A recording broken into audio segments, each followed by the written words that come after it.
नमस्कार, आप देख रहे हैं न्यूज़ वन इंडिया में हूं आपके साथ कीर्ति बिंदल और बुलेटिन का आगाज बड़ी खबर के साथ कर रहे हैं। यूपी निकाय चुनाव पर बीजेपी की दिल्ली में अहम बैठक हो रही है और पार्टी प्रदेश अध्यक्ष भूपेंद्र चौधरी पहुंच चुके हैं दिल्ली। संगठन महामंत्री धर्मपाल सिंह भी पहुंच चुके हैं दिल्ली। दोनों पार्टी के केंद्रीय नेतृत्व से मुलाकात करेंगे और केंद्रीय नेतृत्व से मेयर के उम्मीदवारों पर चर्चा होनी है।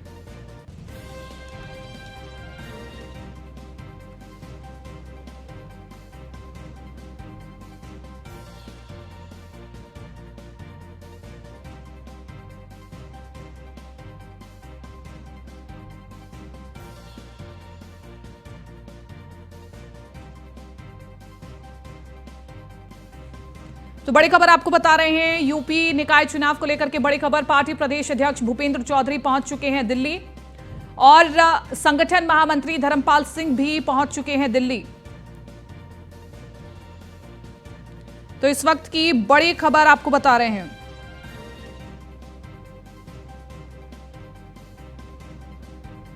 केंद्रीय नेतृत्व से मेयर के उम्मीदवारों पर होनी है चर्चा। यूपी निकाय चुनाव पर बीजेपी की दिल्ली में होनी है अहम बैठक और इसी के साथ साथ पार्टी प्रदेश अध्यक्ष भूपेंद्र चौधरी पहुंच चुके हैं दिल्ली। संगठन महामंत्री धर्मपाल सिंह भी पहुंच चुके हैं दिल्ली। तो दोनों पार्टी के केंद्रीय नेतृत्व से मुलाकात करेंगे।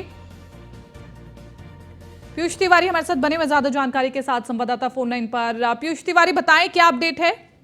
देखिए, अगर बात करें तो निश्चित रूप से करीब 10 बजे के आसपास जो बीजेपी के यूपी के प्रदेश अध्यक्ष है भूपेंद्र चौधरी और जो प्रदेश के संगठन महामंत्री हैं धर्मपाल सिंह, वो दोनों ही लोग दिल्ली स्थित उत्तर प्रदेश सदन पहुंचे हुए हैं। चूंकि केंद्रीय आलाकमान से समय मांगा गया है और जैसे ये समय मिल जाता है निश्चित रूप से मुलाकात होगी आलाकमान से। और जिस तरीके से निकाय चुनाव को लेकर तमाम राजनीतिक पार्टियां तैयारी कर रही है, ऐसे में भारतीय जनता पार्टी जल्द से जल्द जो पहली सूची है पहले चरण की उसको कहीं ना कहीं जारी कर सकती है। और ऐसे में केंद्रीय आलाकमान के अंतिम मुहर का कहीं ना कहीं इंतजार किया जा रहा है। और इसी कड़ी में संभवतः भारतीय जनता पार्टी के राष्ट्रीय अध्यक्ष जेपी नड्डा और संगठन के जो राष्ट्रीय महामंत्री हैं बीएल संतोष, उनसे इन दोनों लोगों की मुलाकात हो सकती है। और इस मुलाकात के बाद कहीं ना कहीं जो सूची बनाई गई है लखनऊ में उम्मीदवारों के नाम को लेकर, उसको लेकर अंतिम जो मुहर है केंद्रीय आलाकमान लगाएगा। उसके बाद जो पहले चरण में जहां मतदान होने वाले हैं वहां के उम्मीदवारों की जो घोषणा है वो भारतीय जनता पार्टी कर सकती है। तो निश्चित रूप से काफी महत्वपूर्ण कहीं ना कहीं ये मुलाकात मानी जा रही है। अब देखना होगा कि आज समय मिलता है या संभवतः कल मुलाकात होती है। लेकिन एक बात स्पष्ट है कि केंद्रीय आलाकमान से बीजेपी के प्रदेश अध्यक्ष भूपेंद्र चौधरी मुलाकात करेंगे और इनके साथ जो धर्मपाल सिंह है प्रदेश के संगठन महामंत्री, वो भी मौजूद रहेंगे। तो निश्चित रूप से निकाय चुनाव की तैयारियों को लेकर भी चर्चा होगी और उम्मीदवारों की भी घोषणा भारतीय जनता पार्टी जल्द से जल्द कर सके। इसीलिए कहीं ना कहीं अंतिम जो मुहर है, अंतिम जो राय मशवरा है वो आलाकमान से करने के लिए दोनों ही नेता दिल्ली पहुंचे हुए हैं। ठीक है पीयूष, आप बने रहिए, आपसे हम आगे भी जानकारी लेंगे और जैसे कोई बड़ी अपडेट आपके इस पूरी खबर में हम तक जरूर पहुंचाइएगा। तो यूपी निकाय चुनाव पर बीजेपी की दिल्ली में अहम बैठक है, क्या कुछ खास इस बैठक से निकल करके आता है ये देखने वाली बात, और जल्द ही लिस्ट पर मोहर लग सकती है। इधर कांग्रेस ने भी 43 प्रत्याशियों की तीसरी लिस्ट जारी कर दी है। कर्नाटक विधानसभा चुनाव के लिए जारी की है 43 प्रत्याशियों की लिस्ट। अठानी सीट से पूर्व उप मुख्यमंत्री लक्ष्मण सावदी को टिकट मिला है। कोथूर जी मंजुनाथ को कोलार सीट से टिकट दी गई है। तो ये हमारे पास लिस्ट की फोटो भी है, सूची भी है, जो प्रत्याशी चुने गए हैं जिन जिन सीटों से, वो हम आपको दिखा रहे हैं। कांग्रेस ने प्रत्याशियों की तीसरी लिस्ट भी जारी कर दी है। तो देखिए, कांग्रेस भी फूक फूक करके कदम रख रही है और एक एक प्रत्याशी को सोच समझ करके चुना जा रहा है। अठानी सीट से पूर्व उप मुख्यमंत्री लक्ष्मण सावदी को टिकट मिला है। कोथूर जी मंजुनाथ को कोलार सीट से टिकट दे दी गई है। तो ये बड़ी खबर आपको बता रहे हैं। कांग्रेस के लिए ये चुनाव बहुत महत्वपूर्ण होंगे क्योंकि लगातार यही धारणा बन रही है कांग्रेस के लिए कि कहीं ना कहीं कांग्रेस अब खत्म होती जा रही है। ऐसे में एक बार फिर से वापसी के लिए कांग्रेस को फूक फूक के कदम रखने होंगे। पीयूष तिवारी हमारे साथ बने हुए ज्यादा जानकारी के साथ संवाददाता। पीयूष, जो सूची जारी हुई है उसकी तस्वीर हमारे पास है, लिस्ट पूरी हमारे पास है। कांग्रेस ने क्या सोच करके इन प्रत्याशियों की सूची जारी की है, क्या मुख्य मकसद रहने वाला है? से अगर हम बात करें तो कर्नाटक विधानसभा के चुनाव नजदीक है। ऐसे में तमाम जो राजनीतिक पार्टी है वो अपने अपने उम्मीदवारों की जो सूची है वो जारी कर रही है। हाल ही में भारतीय जनता पार्टी ने भी अपने उम्मीदवारों की सूची जारी की थी। ऐसे में कांग्रेस पार्टी की ओर से आज तीसरी सूची जारी की गई है और 43 प्रत्याशियों के जो नाम की घोषणा है वो कहीं ना कहीं कांग्रेस पार्टी की ओर से की गई है। कांग्रेस के सोर्सेस बताते हैं कि कर्नाटक विधानसभा चुनाव में अब की बार कांग्रेस पार्टी ने पूरी तरीके से ये ध्यान में रखते हुए प्रत्याशियों को उम्मीदवार बनाया है कि किसी भी तरीके से किसी पर क्रिमिनल केस ना हो, किसी भी तरीके से उस पर गंभीर आरोप ना हो, साफ सुथरी उस उम्मीदवार की छवि हो। और कांग्रेस पार्टी इस बात को बखूबी जानती है कि कांग्रेस पार्टी के कई नेताओं का मानना है कि जो दक्षिण भारत है उसमें कांग्रेस पार्टी का काफी महत्वपूर्ण योग, अगर हम बात करें तो महत्वपूर्ण तरीके से कांग्रेस पार्टी अलग अलग राज्यों में है या कहीं ना कहीं सहयोगी दल है। तो निश्चित रूप से दक्षिण भारत को कहीं ना कहीं कांग्रेस पार्टी खोना नहीं चाहती है, एक तरीके से गढ़ बना चुकी है।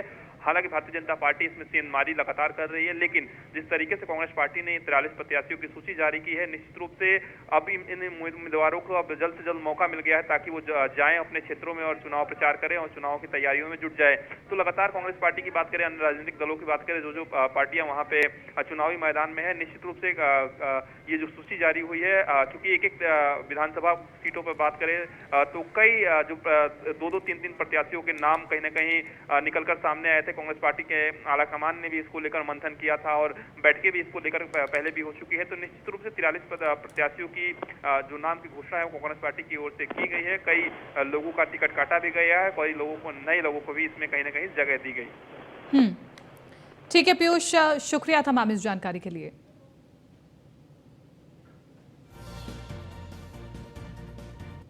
आगे बढ़ रहे हैं, बात करें अगली खबर की। दिल्ली में सीएम केजरीवाल ने प्रेस कॉन्फ्रेंस की, जहां अरविंद केजरीवाल ने बीजेपी पर पलटवार करते हुए कहा कि सीबीआई सारा काम छोड़कर हमारे पीछे लगी है।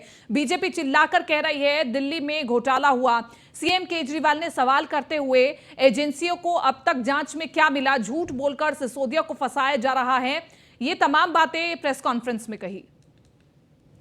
सीबीआई का ये डॉक्यूमेंट है, एक फोन सीबीआई के पास है, तो 14 में से 5 फोन तो इनके अपने पास ही हैं। जो कह रहे हैं कि मनीष सिसोदिया ने तोड़ दिए, उन 14 में से 5 फोन ईडी और सीबीआई के कब्जे में हैं। बाकी 9 फोन तो जब इन्होंने ये आरोप लगाया, हम तो छोटे लोग हैं, हमारे पास इतने साधन नहीं थे, लेकिन फिर भी अपने सीमित साधनों से पिछले महीने 1.5 महीने में हमने भी थोड़ी जांच करी तो पता चला बाकी मोस्टली फोन, एक आध को छोड़ के वो भी पता चल जाएगा कहाँ, मोस्टली फोन जिंदा हैं, कोई ना कोई इस्तेमाल कर रहा है। और उन फोन को कोई वॉलंटियर के पास है, कोई कहीं है, कोई कहीं है, कोई ना कोई इस्तेमाल कर रहा है। वो मनीष जी के फोन नहीं है, वो कोई ना कोई इस्तेमाल कर रहा है। वो फोन जिंदा हैं और ये फैक्ट कि ये फोन जिंदा हैं ये ईडी को भी पता है और ये सीबीआई को भी पता है। सो ईडी ने और सीबीआई ने झूठ बोल के ओथ पे, एफिडेविट पे कोर्ट को गुमराह किया। और दिल्ली से अगली बड़ी खबर आपको बता रहे, पार्टी मुख्यालय में बीजेपी की प्रेस कॉन्फ्रेंस। बीजेपी प्रवक्ता गौरव भाटिया ने की प्रेस वार्ता। केजरीवाल डर के मारे कांप रहे हैं, ये बीजेपी ने कहा है, और आप भ्रष्टाचार में पूरी तरह से डूबी हुई है। बीजेपी ने सीएम केजरीवाल पर हमला किया है, कट्टर ईमानदार बेईमान साबित हो रहे हैं। शराब घोटाले के किंग पिन हैं केजरीवाल। तो इस वक्त की बड़ी खबर आपको बता रहे हैं। अरविंद केजरीवाल का एक ही काम है, लूट खसोट भ्रष्टाचार। और यह कहना गलत नहीं होगा, हर बोतल पर 13 निशान, हर बोतल पर 13 निशान। जनता बोले अरविंद केजरीवाल कट्टर बेईमान, कट्टर बेईमान है अरविंद केजरीवाल। और दुख की बात क्या है, ये 5 सवाल जनता के सवाल है। अगर हिम्मत हो अरविंद केजरीवाल में 5 में से एक चुन के एक का उत्तर दे दे, एक का, ये भ्रष्टाचारी उत्तर नहीं देगा, इधर उधर की बात करेगा। अब मैं आपको और महत्वपूर्ण कुछ जो न्यायालय की प्रोसीडिंग्स हैं और जो न्यायालय के आदेश हैं उन पर लाना चाहता हूं। इस पे कोई बात नहीं करेगा, ना अरविंद केजरीवाल बात करेंगे। और वहीं मुख्यमंत्री अरविंद केजरीवाल ने एक ट्वीट में सीबीआई और ईडी के खिलाफ केस करने का ऐलान किया। केजरीवाल ने ट्वीट में लिखा, हम झूठी गवाही देने और अदालतों में झूठे सबूत पेश करने के लिए सीबीआई और ईडी के अधिकारियों के खिलाफ उचित मामले दर्ज कराएंगे।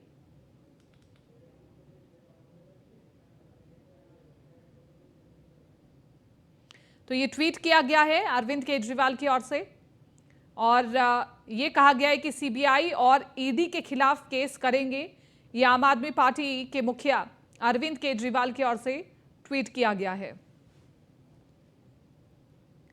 और वहीं दिल्ली में एक बार फिर से पोस्टर पॉलिटिक्स शुरू हो गई है। बीजेपी ने फिर पोस्टर जारी किया है, जिस पोस्टर में लिखा है, शराब के दो दलाल सिसोदिया और केजरीवाल। ये पोस्टर ऐसे वक्त में जारी हुआ है जब सीबीआई ने दिल्ली के सीएम अरविंद केजरीवाल को शराब घोटाले मामले में पूछताछ के लिए तलब किया है। वहीं मनीष सिसोदिया जेल में है और पूरा विपक्ष सीबीआई की इस कार्रवाई को लेकर केंद्र की बीजेपी सरकार पर हावी है।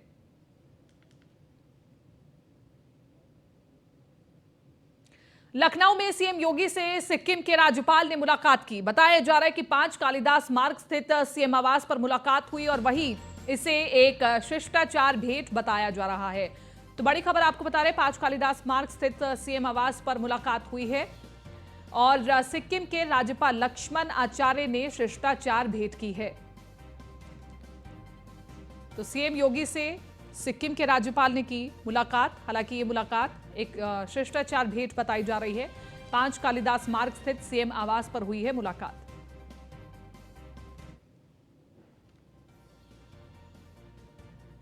पटना में मुख्यमंत्री नीतीश कुमार भारत रत्न बाबा साहेब डॉक्टर भीमराव अंबेडकर की 132वीं जयंती समारोह के अवसर पर जदयू द्वारा आयोजित कार्यक्रम में शामिल हुए। मुख्यमंत्री ने कार्यक्रम का दीप प्रज्वलित कर विधिवत शुभारंभ किया। बताया जा रहा है कि जदयू प्रदेश कार्यालय स्थित कर्पूरी सभागार में आयोजित इस जयंती समारोह में मुख्यमंत्री ने डॉक्टर भीमराव अंबेडकर के चित्र पर पुष्पांजलि अर्पित कर उन्हें नमन किया। भवन निर्माण मंत्री अशोक चौधरी ने मुख्यमंत्री को पुष्पगुच्छ भेंट कर उनका अभिनंदन किया और इस दौरान मुख्यमंत्री ने कहा कि हम लोगों ने प्रारंभ से ही अनुसूचित जाति, अनुसूचित जनजाति, अति पिछड़ा वर्ग, मुस्लिम समुदाय और महिलाओं के विकास के लिए काम किया। साथ ही उन्होंने कहा कि इतिहास बदलने की कोशिश हो रही है, विभिन्न राज्यों के विपक्षी नेताओं को परेशान किया जा रहा है और इन सब चीजों को याद रखिए, एकजुटता को लेकर हम लोगों की बात हो गई है।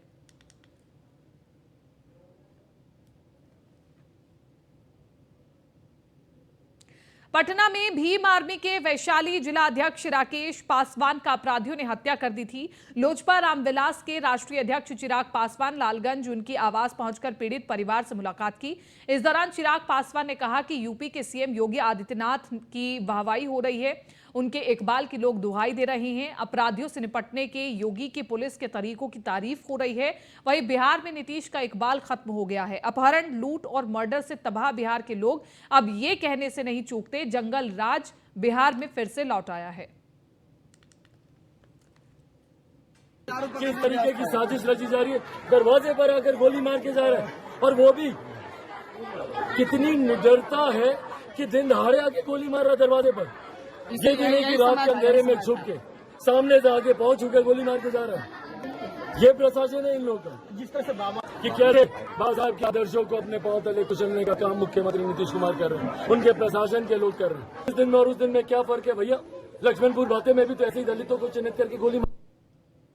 सुपौल जिलाधिकारी कौशल कुमार छातापुर प्रखंड कार्यालय पहुंचे, जहां उन्होंने नियमित समीक्षा बैठक की, जिसके बाद डीएम कौशल कुमार ने कहा पिछले महीने हुई बैठक का अनुपालन हुआ कि नहीं, उसी का समीक्षा किया गया है।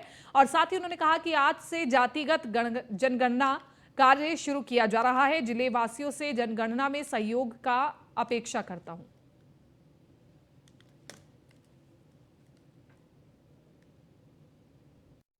पूर्व की समीक्षा बैठक जो हुई थी जुलाई में, उसका अनुपालन जो हुआ है कि नहीं, इसका समीक्षा किया गया और अनुपालन काफ़ी हद तक किया गया है। यहाँ पे योजनाओं की स्थिति भी यहाँ अच्छी है और प्रगति करने के लिए कहा गया है। जाति गणना आज से शुरू हो गया है। यहाँ 565 प्रगणक लगे हुए हैं और सभी को ट्रेनिंग दिया गया है, सभी को प्रपत्र दे दिया गया है और सभी लोग आज से घरों में जाकर जो हाउस नंबरिंग वगैरह हुआ है उसके आलोक में सभी परिवार से जो 17 क्वेश्चन पूछे जाना है वो पूछ। सुपौल में छातापुर प्रखंड के भीमपुर पंचायत स्थित वार्ड नंबर 14 में मनरेगा योजना से सुरसर नदी के पूर्व भाग में सुरक्षा बांध निर्माण किया जा रहा है, जिसका निरीक्षण करने डीएम कौशल कुमार पहुंचे। वहीं डीएम ने मौजूद मनरेगा कर्मी और स्थानीय जनप्रतिनिधियों से आवश्यक जानकारी ली और वहीं डीएम ने बताया कि कार्य पूरा होने के बाद हजारों किसान लाभान्वित होंगे और जहां भी इस तरह की समस्या है उसे भी दूर करने का प्रयास किया जाएगा। भीमपुर पंचायत में मनरेगा योजना के तहत एक बड़ा बांध का निर्माण किया जा रहा है और सुरसर नदी पे। और 2008 की जो त्रासदी आई थी उसमें सुरसर नदी पे दोनों तरफ तटबंध था, वो काफ़ी क्षतिग्रस्त हुआ था।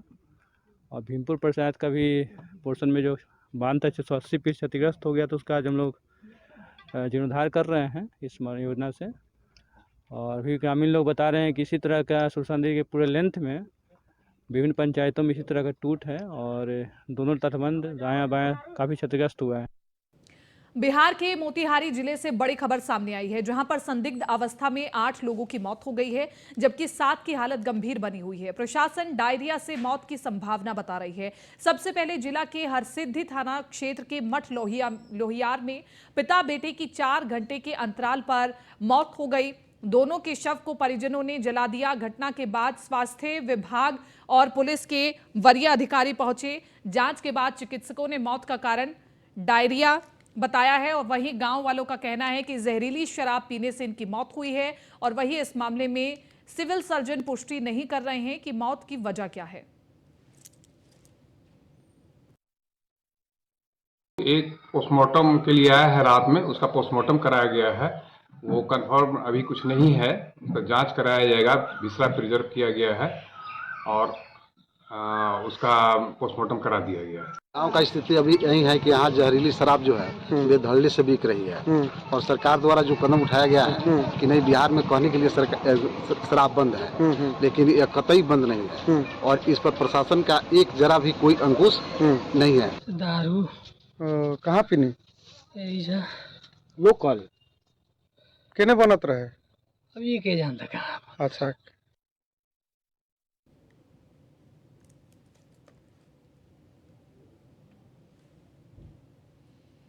मनोज कुमार हमारे साथ वरिष्ठ संवाददाता बने हुए फोन लाइन पर। मनोज, लगातार ये जो जहरीली शराब का जो विषय है वो लगातार चलता जा रहा है, बंद नहीं हो रहा है, आखिरकार इस पर सही से जांच क्यों नहीं होती? जी बिल्कुल, अभी देखा जाए तो अभी देखिए सुबह तक हल्ला था ये कि जहरीली शराब से 5 लोगों की मौत हुई। अब तक ये 8 लोग हो गए हैं और अभी शाम तक 10 की घटना की सूचना मिल रही है।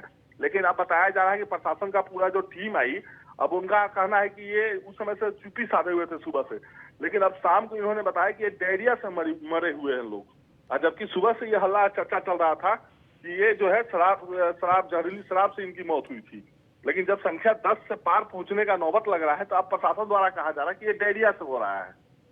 इस तरह का मामला बताया जा रहा है मोतिहारी में। हालांकि सुबह से ये चर्चा का विषय बना हुआ है। मनोज, इसी के साथ साथ डायरिया की जो समस्या बनी हुई है, इसको लेकर के स्वास्थ्य विभाग की क्या तैयारियां हैं? देखिए, स्वास्थ्य विभाग की तरफ से लापरवाही पूरी रहती है बिहार में। यदि देखा जाए कि यदि एनडीए की सरकार हो या फिर अभी चाचा भतीजा का सरकार चल रहा हो, स्वास्थ्य विभाग पे यदि नजर डाले तो स्वास्थ्य विभाग की स्थिति बहुत दयनीय रहती है। जो भी सरकारी डॉक्टर प्राइवेट क्लिनिक में बैठना चाहिए वो अपने निजी क्लिनिक खोल कर बैठे हुए हैं। कहीं पर भी टाइम पर डॉक्टर बैठते नहीं है। एम्बुलेंसें सर रही हैं।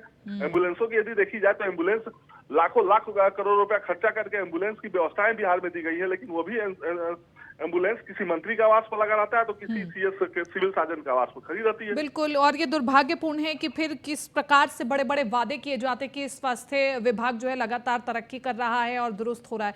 बहरहाल बहुत बहुत शुक्रिया मनोज तमाम इस जानकारी के लिए।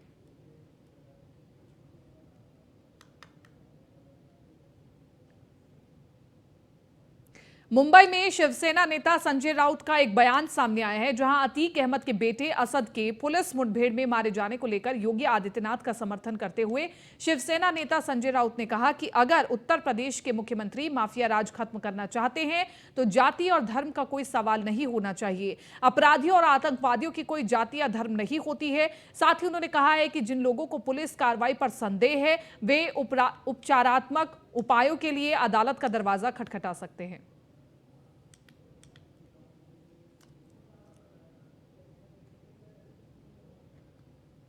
महाराष्ट्र में कोरोना केस लगातार तीसरे दिन 1000 की संख्या को पार कर गए हैं। प्रदेश में 24 घंटे के अंदर 1152 नए केस सामने आए हैं और 4 मरीजों की मौत हो गई है। बताया जा रहा है कि 24 मरीजों को अस्पताल में भर्ती करवाया गया है, वहीं 5 मरीजों को ऑक्सीजन पर रखा गया है।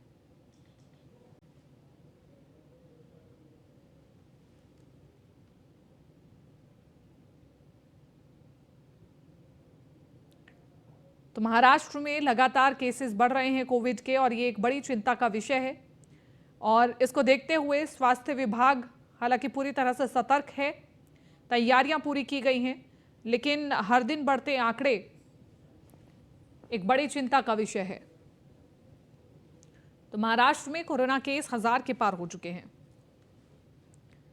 इधर उत्तर प्रदेश की अगर हम बात करें तो उत्तर प्रदेश में भी तेजी से कोरोना बढ़ रहा है। 8 महीने बाद प्रदेश में एक दिन में मिले 758 कोरोना संक्रमित। प्रदेश में सबसे ज्यादा 202 मरीज लखनऊ, नोएडा में 34 मरीज मिले हैं, गाजियाबाद में 72, मेरठ में 58 और बुलंदशहर में 18 मरीज मिले हैं। वाराणसी में 11, प्रयागराज में 11 और आगरा में 6 मरीज मिले हैं।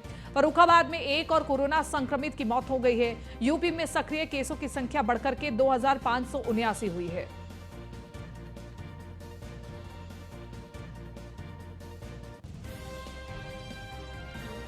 तो अगर उत्तर प्रदेश की बात करें तो लगातार केसेस उत्तर प्रदेश में भी बढ़ रहे हैं। फर्रुखाबाद में 1 और कोरोना संक्रमित की मौत हो गई है। रुद्रपुर सामिया लेक सिटी द्वारा धोखाधड़ी मामले में पुलिस ने दूसरी गिरफ्तारी की है। पुलिस ने रजिस्ट्रीकर्ता व मार्केटिंग मैनेजर तस्लीम को पुलभट्टा थाना क्षेत्र से गिरफ्तार किया है। आपको बता दें कि सामिया के डायरेक्टर सगीर अहमद खान को पुलिस पहले ही गिरफ्तार कर चुकी है। पूछताछ में कुछ नाम सामने आए हैं जिसमें पुलिस ने कार्रवाई करते हुए रजिस्ट्रीकर्ता तस्लीम अहमद को गिरफ्तार किया है और दूसरे लोगों की तलाश जारी की है। इसी प्रकरण में एक और गिरफ्तारी हुई है और ये जो पहले 4 मुकदमे जो पंजीकृत किए गए थे उन्हीं की इन्वेस्टिगेशंस के दौरान ये अभियुक्त जो है तस्लीम अहमद पुत्र मोहम्मद अली, ये जो है सहदोरा पुलभट्टा थाना के निवासी हैं। इनका नाम प्रकाश में आया था। इनके द्वारा जो भी ये रजिस्ट्रियाँ की गई थी फोर्स्ड तरीके से, उन रजिस्ट्रियों में इनकी भूमिका रही। एज ए सेलर इन्होंने साइन किए थे, तो इनकी भूमिका उसमें आ रही थी प्रकाश में। तो फिलहाल जो एविडेंसेस कलेक्ट किए गए थे उनके बेस पे इनके विरुद्ध पर्याप्त साक्ष्य थे, तो इनकी अरेस्टिंग की गई है फिलहाल। और इसमें बाकी शेष अभियुक्तों की इसमें अभी तलाश। राष्ट्रीय अल्पसंख्यक शैक्षणिक संस्था आयोग के चेयरमैन जस्टिस नरेंद्र कुमार जैन ने शुक्रवार को मसूरी नगर पालिका परिषद के सभागार में सभी अल्पसंख्यक समुदाय और उनके शैक्षणिक संस्थानों से जुड़े लोगों से अल्पसंख्यकों से जुड़ी योजनाओं पर चर्चा की। नरेंद्र कुमार जैन ने कहा कि अल्पसंख्यक समुदायों को सरकारी योजनाओं का लाभ लेना चाहिए।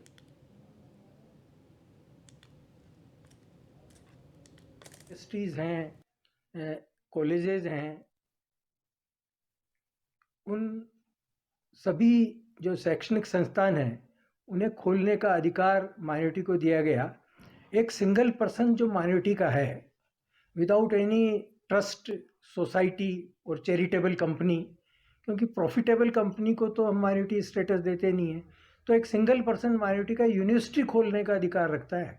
तो इंडिया के अंदर 6 कम्युनिटी सेंट्रल लेवल पर माइनॉरिटी के अंतर्गत आती है, जिसमें सबसे पहले दिनेशपुर क्षेत्र के विभिन्न स्थानों में चड़क पूजा के अंतिम दिन सन्यासियों ने हैरत अंगेज करतब दिखाकर अपना व्रत तोड़ा। चड़क पूजा के दौरान क्षेत्रीय विधायक अरविंद पांडे चड़क पूजा स्थल पर पहुंचकर सभी सन्यासियों से आशीर्वाद लिया और इस दौरान अरविंद पांडे ने उधम सिंह नगर क्षेत्र के अंदर दिनेशपुर चड़क पूजा स्थल पर सबसे बड़ा शिव मूर्ति बनाए जाने की घोषणा की।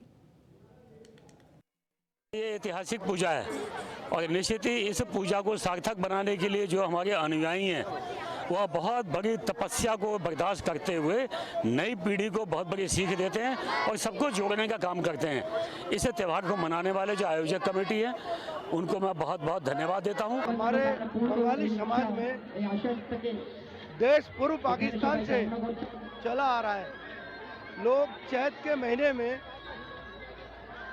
घर से गृह त्यागी संन्यास लेते हैं। तो चड़क पूजा है, पूरे चैत के महीने में संन्यास रूप लेके भोलेनाथ की ये लोग पूजा करते हैं तपस्वी के रूप में। और पूरा महीना नंगे पांव रह के एक टाइम का भोजन करते हैं और पूरे तपस्या के साथ इस पूजा को बड़े धूमधाम से ये लोग मनाते हैं और पूरे दिन ये लोग घूमते हैं। प्राचीन से करके आ रहे हैं वो चीज़ हम लोग ये 10-12 साल से कर रहे हैं। हम लोग भी जो हमारा ये आने वाला पीढ़ी है इन लोगों को शिक्षा ले, इसका इसी शिक्षा चले। भोलेनाथ का धनी। मुख्यमंत्री पुष्कर सिंह धामी ने देश के पहले सीडीएस स्वर्गीय जनरल बिपिन रावत की प्रतिमा का अनावरण किया। ये प्रतिमा देहरादून के कनक चौक स्थित पार्क में लगाई गई है। इसके अलावा उन्होंने स्मारक का भी लोकार्पण किया। इस मौके पर मुख्यमंत्री पुष्कर सिंह धामी ने कहा कि सैनिक परिवारों के लिए कई योजनाएं चलाई जा रही हैं। सरकार का यह भी प्रयास है कि किसी न किसी योजना का नाम बिपिन रावत के नाम से रखा जाए। इस मौके पर सीएम धामी ने जनरल बिपिन रावत की बेटियों को सम्मानित भी किया। वहीं सैनिक कल्याण मंत्री गणेश जोशी ने कहा कि देश की रक्षा करने वाला हर 5वां सैनिक उत्तराखंड का होता है। हाल ही में हुए आईएमए पासिंग आउट परेड में प्रदेश के 50 कैडेट्स अधिकारी बने हैं। बिपिन रावत के जाने से देश और देश की सेना को बड़ी क्षति हुई है। हालांकि किसी को जाने से रोका नहीं जा सकता, लेकिन उनकी यादों को जिंदा रखा गया और उनकी वीरता का बखान करना देश के हर नागरिक का फर्ज है। उन्होंने सीएम धामी से प्रदेश के किसी बड़ी योजना का नाम बिपिन रावत के नाम पर रखने की भी मांग की। इसकी भरपाई कभी नहीं हो सकती, फिर भी आज उनकी प्रतिमा के हो रहे अनावरण द्वारा हम जनरल साहब को अपनी श्रद्धांजलि तो अर्पित कर ही सकते हैं।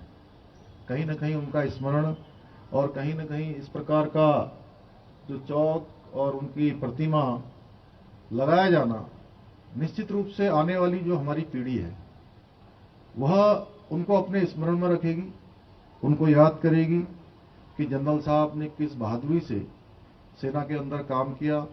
एक बड़ा इतिहास और एक बड़ा रास्ता आने वाले नौजवानों के लिए, देश की वीरता और देश के शौर्य को जो उन्होंने अपने कामों से हम सब के लिए प्रेरणा के रूप में छोड़ा, वो कहीं ना कहीं हमेशा हम सबका पाथेय का काम करेगा, हमको रास्ता दिखाने का काम करेगा। भाइयों बहनों, उत्तराखंड एक हमारा सैनिक बाहुल्य प्रदेश है तथा भारतीय सेना का जो एक गौरवमयी इतिहास और उसमें हमारे उत्तराखंड के वीर सैनिकों का बहुत बड़ा योगदान है। और उत्तराखंड के जो युवा हैं उनकी प्राथमिकता हमेशा से सेना में जाने की रही है। मैं सच बताऊं तो गणेश जोशी जी अभी कह रहे थे यहां पर, और वो तो सैनिक का पूरा जीवन जीकर आए, आज भी सैनिकों की तरह ही रहते हैं। मैं भी बचपन में सेना में ही जाना चाहता था। मैं आप सबके बीच में बताना चाहता हूं कि मैं भी जाना चाहता था। मैं भी दौड़ लगाता था, 1600 मीटर जो है इतने मिनट में करनी है, इतने करना है, मैं उस पूरी दौड़ को सब कर लेता था। जिसकी भर फिलहाल इस बुलेटिन में मेरे साथ इतना ही। दीजिए इजाजत, नमस्कार।